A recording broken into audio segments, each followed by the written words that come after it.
We have at least 5 fighters confirmed kills and 1 large aircraft, which could be either an Elint aircraft or an AWNC aircraft, which was ahead of time. Then I'll cover something else. I'm not really prepared for that part. Now, of course, another point I just now wrote down. Marshal Rajaram said that, this hall is full because you are here. They all want to hear you. But, sir, I can see 50% are blues, and out of that, I think 80% are detailed to be here today. Having gone through their times, I understand everything. But all those who have been detailed, please listen. Okay, don't sleep. So we all know what happened, that unfortunate incident of Pahalgam, where so many people were killed. The nation had to respond. And all that is in open media, how we were trying to achieve some things diplomatically. At the same time, we had to give them a befitting reply. We had also said, it was made very clear that this time it should be an emphatic thing that we do. We must send the message across loud and clear to them. It should not be something just limited to launch pads and training areas. It should be, if their leadership, the terrorist leadership should be challenged. So we were all called in, and we discussed a few options. Then all the other agencies also joined in. And then we decided on those 9 targets.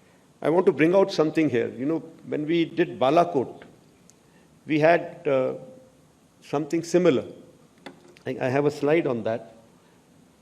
You see here, in Balakot also, we had similar, just pinpricks being seen from the satellite pictures. And here in this building also, we see a similar kind of impact point. And in Balakot, we could not get anything from inside, and it became a big issue, trying to tell our own people, unfortunately our own people, as to what we have been able to achieve. We had intelligence of what has gone on inside. We had intelligence of, a human kind of intelligence, where we had very clear picture of inside in terms of there has been huge damage. There have been so many terrorists which have been utilized. But we could not convince our own people that, look, we have achieved that. But this time, again, a thing like this would have given us the same problem. But we were lucky, and we got these videos on the open. This is the same building from inside. You see the amount of damage that it has created. Because all these penetration weapons, the sound is from that video. So they cause this kind of damage. Whereas from outside, you get a feeling as if it's just a small hole. So I'm very happy that this time we were able to, take care of that ghost of Balakot, that we were able to tell the world what we have achieved. If the war starts, whether it is, whose initiative, doesn't matter. We should be very clear that we have to reach a stage where we can terminate that, so that we can get on with our routine, get on with the progress of the nation. So that conflict termination criteria has been forgotten by people. I think when I was young, first thing that was taught to me, principles of war, selection and maintenance of aim. And people have just kept shifting their objectives and aims every now and then. People have got down to their egos in this world. And that is what is continuing, continuously driving the conflict which are going on. I think we set a very good example.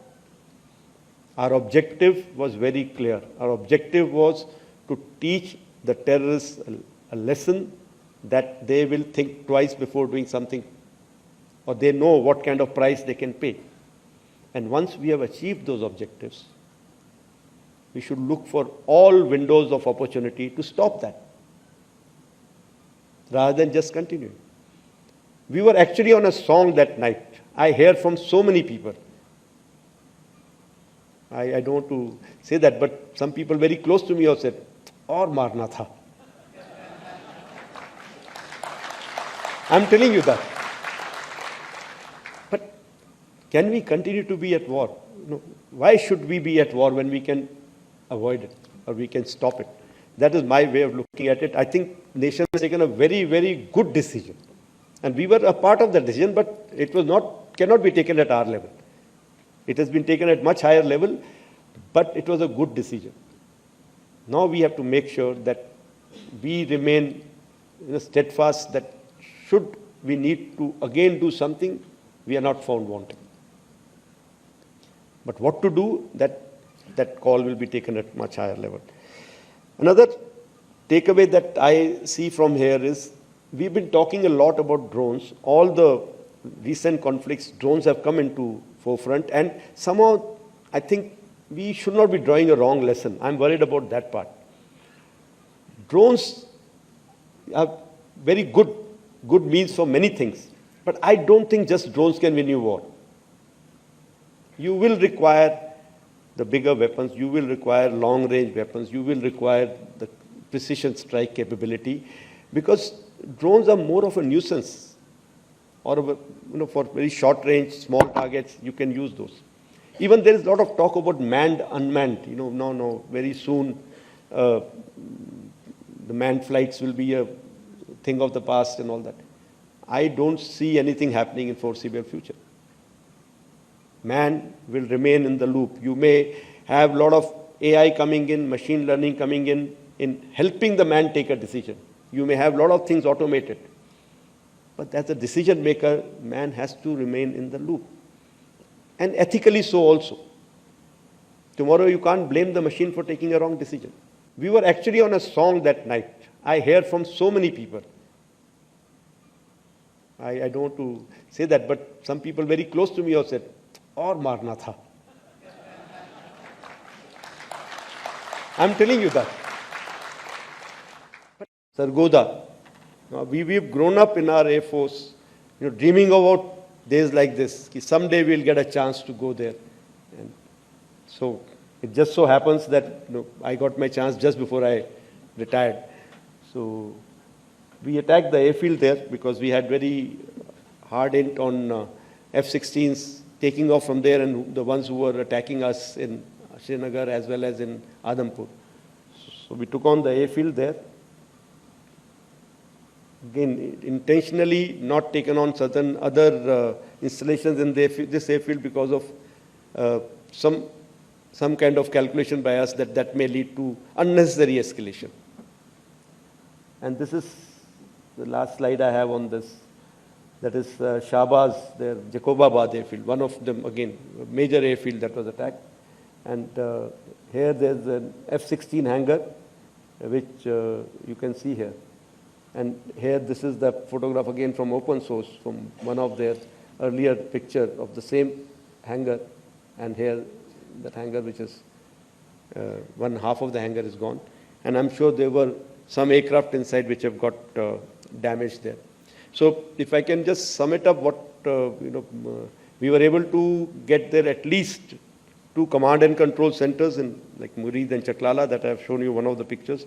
I want to talk about something like, if I can say, what were the reasons for success? One, which I can think of, is that there was political will. I'm being very, very candid here, very open here, because I hear various versions of it. I think if I tell you something, people will have to believe, because I was there listening to everybody, attending every meeting. There was very clear political will, very clear directions which were given to us, and there were no kind of restrictions which were put on it. Many people have spoken somewhere. Unfortunately, everybody is speaking about it. Ki kuch na kuch main bol dunga is bare mein. So there have been talks about, was there any restriction? Were you kept constrained? If there were any constraints, they were self-made. We, the forces, decided what will be our rules of engagement. We, the forces, decided what will be the escalation ladder that we want to ride on. We decided how we want to control the escalation. So I want to make it very clear. There were no, I repeat, no restrictions on us. Full freedom was given to us to plan and execute. I must say that, that Our attacks have been calibrated because we wanted to be mature about it. A little bit on that I'll come to later. There was synchronization between forces. All four of us, CDS, the three chiefs. I must say here that the post of CDS has made a difference there. He was there always to get us together, discuss things out, iron things out. Wherever required, we all used to go to the senior leadership and discuss things out. NSA played a very, very big role, in getting all the other agencies and forces together. So there were so many meetings conducted, and whenever there was any doubt as to what next step. And most of the things that we did was before this event started, the of Sindoor started, because we wanted to threadbare discuss what are the eventualities, what are the possible outcomes, what should be our reaction, how we should react. So when the operations were going on, it was just on telephone, some calls telling them what we are doing. There were not much of discussion going on, should we do this now, what do we do now, what do I do? No. I had the full freedom. And like I said, the way Air Headquarters team and the command headquarters, the way we worked together, it was actually a dream come true.